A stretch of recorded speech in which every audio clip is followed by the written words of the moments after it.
kaibigan, magandang araw sa inyo. Ipinapakilala ko sa inyo si Crisostomo Ibarra.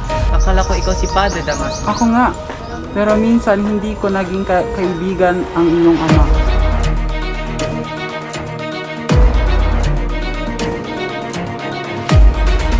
Mga ginagalang na binibini at binata, handa na po ang hapunan. Higit isang taong din ako hindi nakakuha ng balita dito. Babalik na lang ako bukas.